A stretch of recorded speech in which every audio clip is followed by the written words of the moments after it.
So welcome to a new session. I'm here with Miroslav Varga, which is one of the best magicians into PPC and Google AdWords that I've had the pleasure meeting.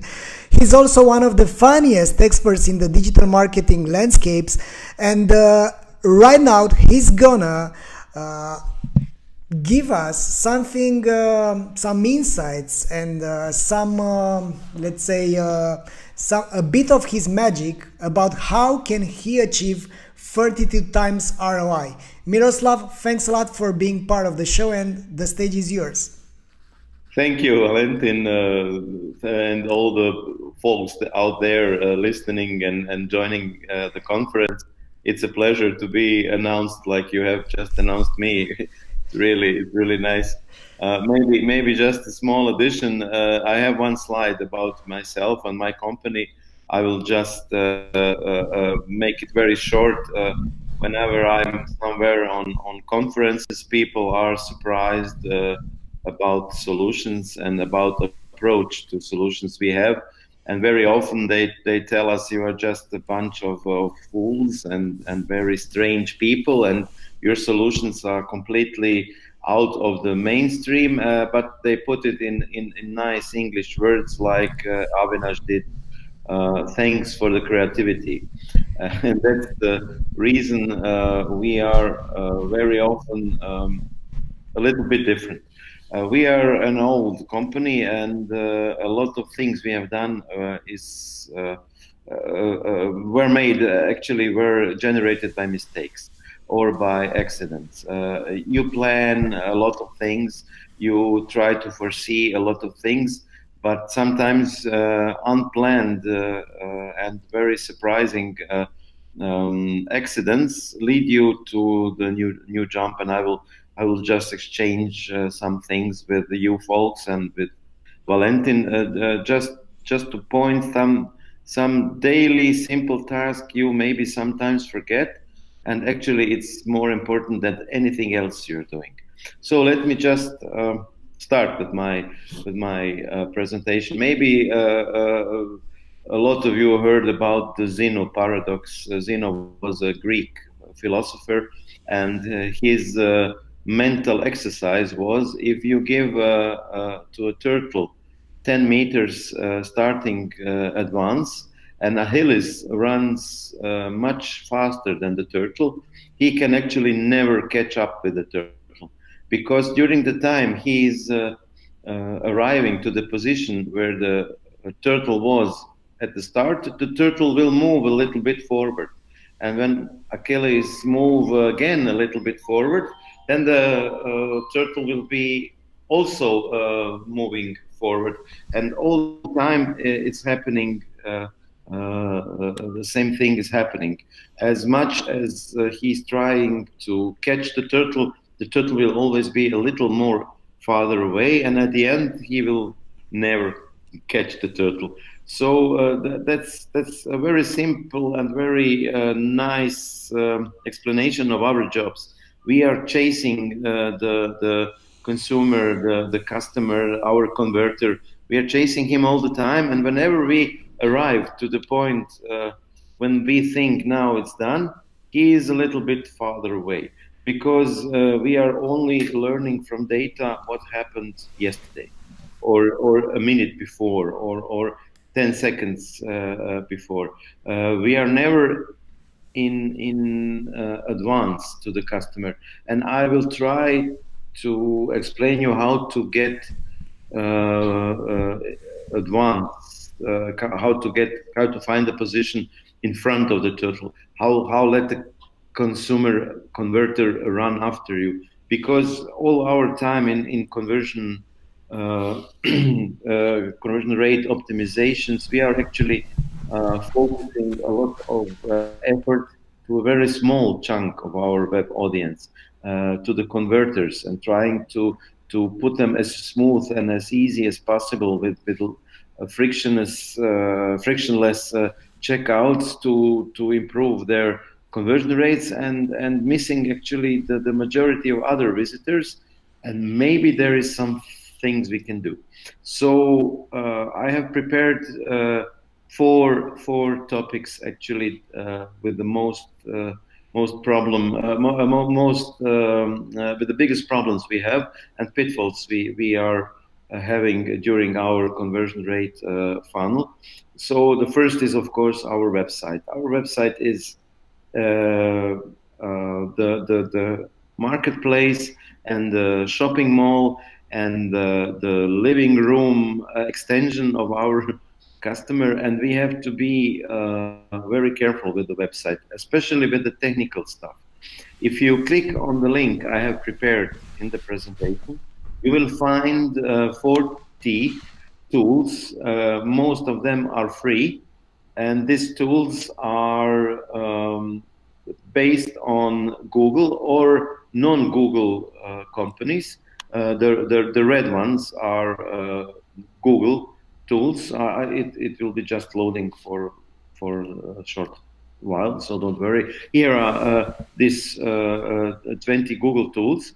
So I would strongly recommend to check your website before any marketing budget was spent on promoting the website.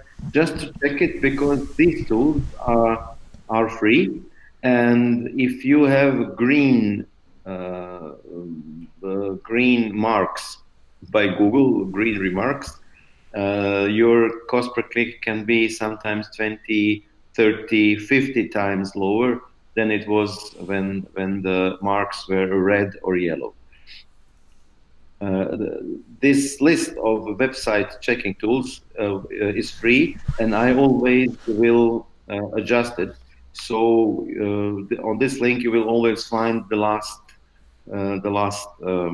tools and something that I found. But please don't hesitate if you have some good tools, preferable free. Send it to me. I will include it in this list, and you can share this list to anyone. It's very simple. You just put your landing page in a search box, and you will get some results. That is the first biggest and sometimes the biggest problems we have in e-commerce, in conversion rate in our business, to help improve our results. The second one are our checkout process or our forms, and I have find a beautiful game. When you click on this link at forms, you can start to play this game. It is a game introduced by a company specialized in form optimization, and it's almost impossible to fill out the form. Please, if you can fill out the form, send me how you have done it. I didn't manage it. And the very important thing is the content of our website. Not only the content considering SEO and search engine optimization, but more the content that add value to our products. And this will be the focus actually of my presentation. But content without a good website, without a good checkout process, is completely useless. At the end, I will just introduce some mathematical tools that can really help you in deciding, because if you decide what is better for you using only guts and common sense, you will see it can really mislead you. And I think sometimes you should just forget everything you know and try to trust to the math, to statistics, to everything that is based on some kind of experience of much smarter people than we are, just to try to figure out if these numbers are accurate enough, if the math is playing well with our results. And for sure, you should not put all your money in one basket, or your eggs in one basket. You should at least try to test it, define a testing protocol, and to check if the math that you have, the mathematics you have used, and that give you a recommendation, if this math is accurate, if this mathematics procedure was well done, if the data were accurate, if the output is like expected. Never change things overnight, because it will for sure mislead you. Maybe you will have nine. From my experience, it's like you make 10 tests, and 9 tests you will fail, and you should not lose the motivation to go on, because the 10th test will pay out for all the 9 before, and then for the next 2 one. Never stop testing, never stop experimenting, never stop adjusting and optimizing. That's our job. Not put things on the autopilot and wait or give everything to the machine and hoping now I will get the best out. You will never get best results only by using machines. You have to be involved all the time. So let me show you two results from an actual website, an e-commerce site that was hiring us for some Google Ads advertising. As you can see, the result from the page speed insights tool is 0, which is really bad. 0 over 100. And all the tools are based on 3 colors: red, yellow, and green. Red colors are a signal that you should improve your website.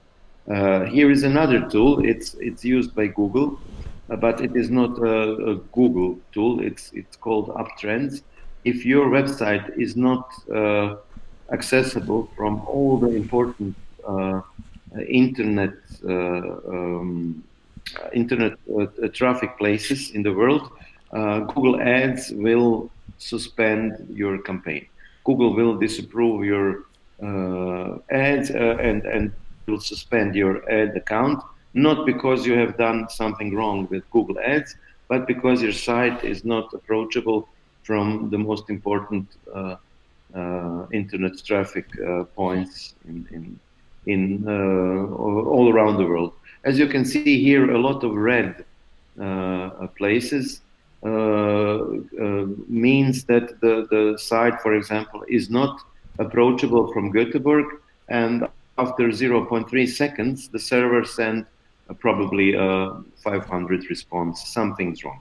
And if you have a picture like this, don't try to waste your money, but try to improve your site.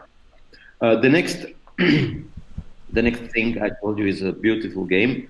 Please try to click on this link and try to fill out this form. I will not tell you anything to help you, but I will just show you what sometimes I see when the password I chose is not being accepted, because your password requires at least 10 characters, 1 capital letter, 1 numeral, 1 letter of your email, 1 Cyrillic character, and so on. Please read this terms and conditions of this user interface game. It's really amusing, but try to avoid everything they have done.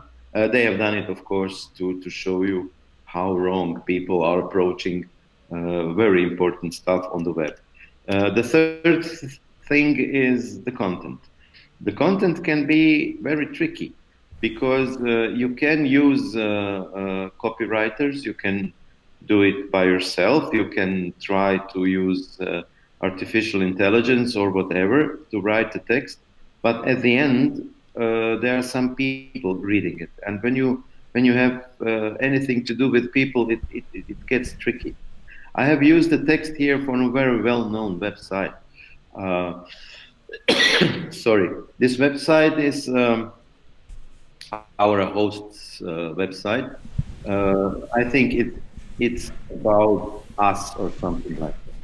And I took the liberty to check the content on a part of the website and put it in Google's Cloud Natural Language Sentiment Analysis.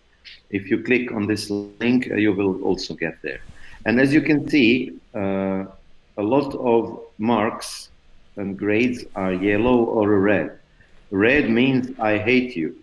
I really hate you, and I don't want to have anything to do with you. You're upsetting me. You are making me nervous. Minus is bad, and positive numbers are good.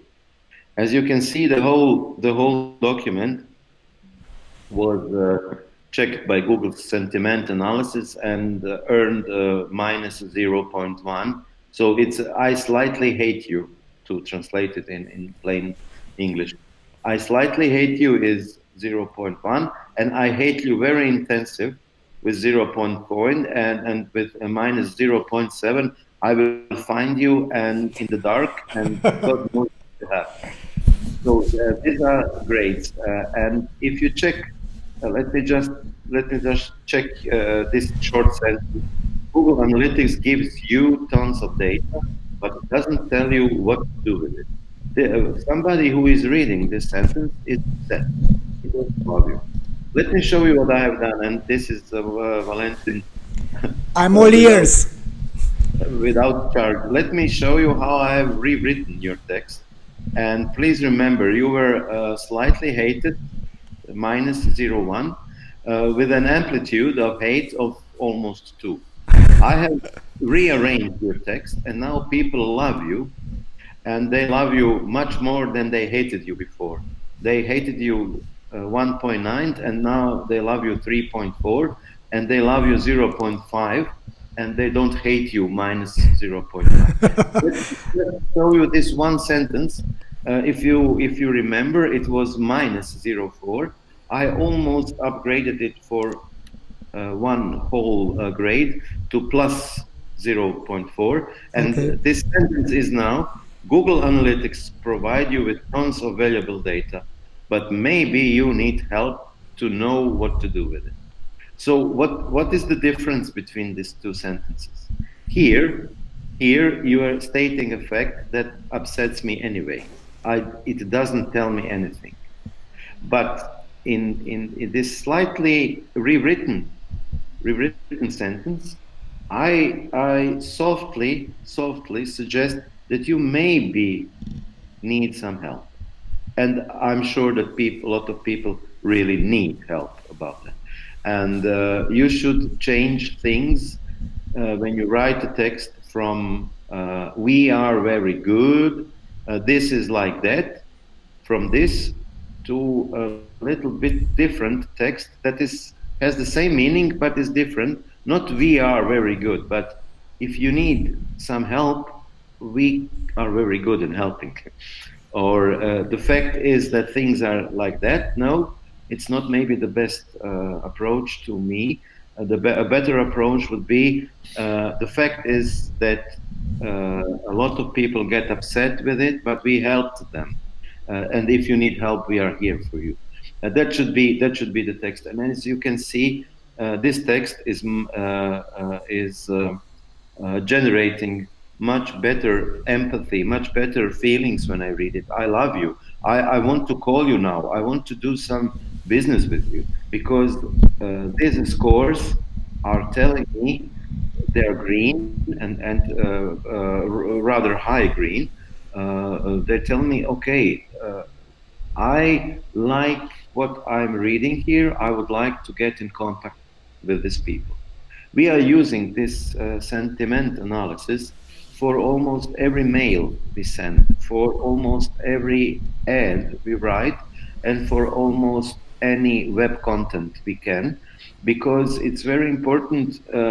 You have only once in a lifetime a chance to make a first impression.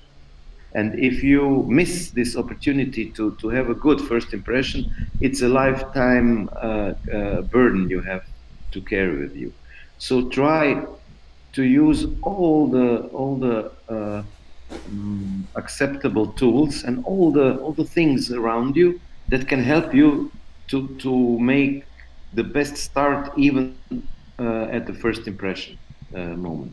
So this is free, Valentin, of charge. And folks, if you have a website, please just check the traffic and the results and the conversions from your website content, and from the website content that the machine scored as now people love you. And I'm sure we have in our experience, it was never worse, but it was either equal or better. It was never worse when the machine scored my text, my sentiment of my text better than my sentiment. Always this text has either equal or better results. Better conversions, more sales, higher sales, more leads, better converting leads, and so on, name it. It's always the same result. So I would strongly suggest to test it. And to give you several math tools, don't make conclusions based on your guts, on your feelings, on your. It's good to have common sense, but it's stupid not to use all the available and free data tools out there just to check. Okay, I was right. I know what I'm doing. This is a A/B split tester based on the Bayesian statistics, but you will find at least 20 out there. What is important? As you can see here, the CTR is better for the ad of version A. The G-test is something that is based on the sample and the sample confidence. Because if G is too small, the confidence will be smaller.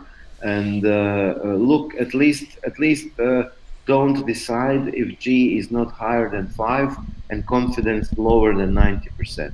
That would be my recommendation. And as you can see, G is about 3, confidence is higher than 90%. A is better, but the advice is keep testing. And you will see if you put your numbers in this very simple tool. Just write your numbers in this field. You will get the best possible advice based on mathematics, not on common sense, not based on guts, not on feelings, not on experience. It's completely statistics, and sometimes you should trust statistics, not read the numbers that you can see. Another very important thing is you have. I'm sure you have heard about a lot of times. You should not look on averages, but on segments. It's very important to check the segments, not the data as a whole, but the segments. Here I have a very nice case, mathematic case. It's called the Simpson paradox. As you can see, if you give drugs to men and to women, more of them will recover if you look at them as segments. So if you give drugs to men, 93% will recover. If you give drugs to women, 73 will recover. If you don't give them, the numbers are like that. But if you put them together and look them as an average, it's strange that giving them no drugs is better than giving them drugs. So if you analyze any kind of data, please don't use averages, don't use very long periods of times. You can do it if you are offering a seasonal product. For example, in tourism, it's very important to have at least the last 3 years for seasonal anomalies, or New Year's Eve, or Valentine's Day. It's important for these very high seasonal peaks to have at least 2 or 3 years of data, but during that period. You should not analyze the whole year for Valentine's Day, then you will get completely wrong outputs. So don't use too long periods. Don't use average of all the data you have. Segment and look at short time periods. If you're selling some real estate, then maybe 6 months is your period of data, of checking the data, not too long. If you're selling airplane tickets, 3 to 5 days is enough, because people behave differently if they buy airplane tickets or if they buy a real estate, a home or a flat or something. The people are buying cars in a 3 month period, more or less. I'm talking about Croatia. You have to check. It's very different per country. You also have to check the habits of the market. But my recommendation would be segment data, and 1 month should be quite a good period if you have enough data. That's very important. If you have enough data, if you have 3 clicks in 1 month, it's not good to make any strategic business decisions. You have to have at least 1,000 conversions, and if you can get to 1,000 conversions in 2 months, then take a 2 month period. But don't make conclusions on a small data set. It will also mislead you, and significantly wrong output will be the result. And let me show you also a very important picture. This girl is called Norma. After measuring 15,000 young women, they put all the measures together on average, and they put this nice statue of the average female. Afterwards, they checked how many females are built accordingly to this statue. They found out that out of 15,000 young women, none, not even one woman was according to the average 15,000 statue result they have made. So be aware that averages and trying to find your average customer maybe means he doesn't or she doesn't exist. You're putting all your efforts in an average, and actually this average is not existing, and then you will miss a lot of data and a lot of efforts. Let me show you another nice problem where common sense can really mislead you. Here on the graph, you can see the chocolate consumption and the number of Nobel Prize winners on 10 million inhabitants per country. If you check this data, you could maybe conclude the solution to get our nation smarter is to fill them with chocolate and to force people to eat chocolate, so we will then have more Nobel Prize winners. I'm not sure that this is the right way, and I would maybe even volunteer if my government would have such a program to fill me up with chocolate. But at the end, I think it really has nothing to do. It is a correlation, but it is not a causation. And causality is the thing we are looking for, not correlations. You can check on this website, Tyler's Vegan Web. You can find that the number of divorces correlate with margarine consumption, or people injuring on swimming pools is correlated with the number of movies Nicolas Cage filmed, and so on. Sometimes correlation exists between data, but be careful. Common sense should be your best friend. It's not a causality between the data. So to wrap it up a little bit, I show you the pitfalls, but let me tell you some very interesting facts. We are using language 100,000 years. 30,000 years ago, we start to paint cave paintings. 4,000 years ago, we have started to write text and writings.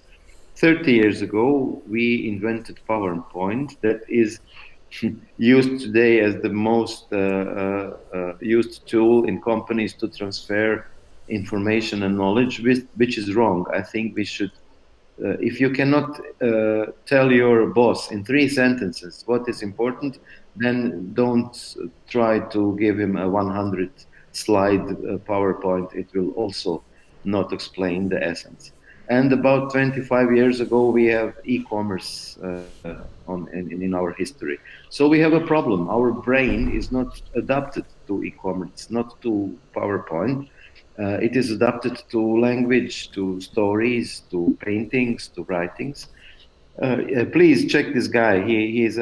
I learned this from him. He's a very interesting speaker. So check it from him. So what is my advice? Actually, stop doing this. We are doing this. We are pushing on our e-commerce sites a lot of products, and actually our customer just wants simple solutions for his problem. He's not looking for your solution. He's looking for avoiding his problems to solving his problems. And therefore, I would strongly recommend stop thinking in small numbers, trying to improve the conversion rates. Try to see from history what is the best approach to people, because we are consumers and people are our consumers. We like stories. Try to figure out how to tell stories and be aware that our brain is a very, very slow computer. It processes only 50 bits per second.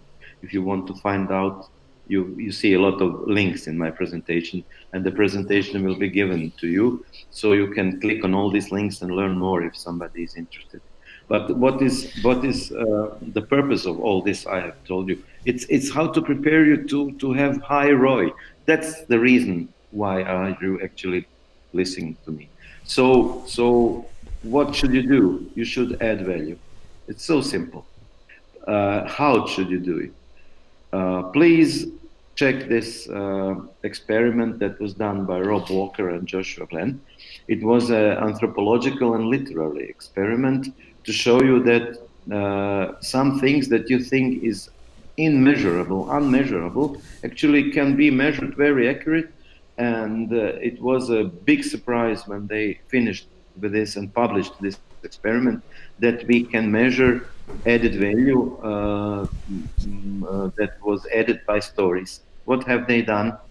The case was very simple. They have bought about 200 thrift store objects at eBay. The average price of the items were something of $1.25. What did they done then? They have talked to short purpose writers, copywriters, short story writers, to write a story about every of these items. Over 200 short stories were put together. On some objects, the added value was more than 160 times. For example, this little mouse with one ear missing was purchased for $1 and was sold for $162.50. They have invested about $250 in these very cheap items, add values through stories, and then sold the same items for about $8,000. Most of the money was given as help to young writers or schools or whatever. But the point is, we react very, very, very good on stories. And if you check websites and product description, they are so boring. They are so copy-paste-like, and they are so uncreative that the problem is actually not optimizing the funnel, not optimizing the checkout process, not optimizing the website and the text, but to optimize the content and to give some content and to write a story and to be a human in approach to another human, even if it's online. You don't see your customer, but if he reads the text, the story that was built upon your product, he will love you. And actually, some takeaways are here. Check your website. Please do it. Check your forms and checkout. Please do it. Check your content and sentiment analysis. Please do it. And check the math. Use some data scientist or whatever guys you have there. Use it. Do it. But at the end, maybe the best thing would be to write a good story, because you should focus on adding value. And one of the easiest way that we have inherited from our parents and grandparents is to tell stories. We still love stories. We love stories, and I can prove it. You are for sure going to the movies, going to the theater, reading a book. We love stories still. In this age of internetization, we still love stories. Remember that. And stories add value at the highest rates so far I have seen. I have tweaked conversion rates 3 times. I came from 2% to 6%. I never achieved with any of my mathematics, statistic, conversion rate optimization, whatever I have done, I never achieved 30 times, 20 times increase of ROI because I was never focusing on stories. Now I'm old and I'm really appreciating if you would listen to me and try to tell stories with your product. Thank you. Very, very good story, Miroslav. Thanks a lot for being part of e-commerce growth summit. Thank you, Valentin. It was a pleasure. As an e-commerce manager, you want to stop spending money on expensive ads. OmniConvert Explore helps you improve conversion through A/B testing, personalization, and surveys. Understand that growth is also a matter of retention, not only acquisition. With OmniConvert Reveal, you'll understand segments, monitor customer experience, and nurture your customers on every channel.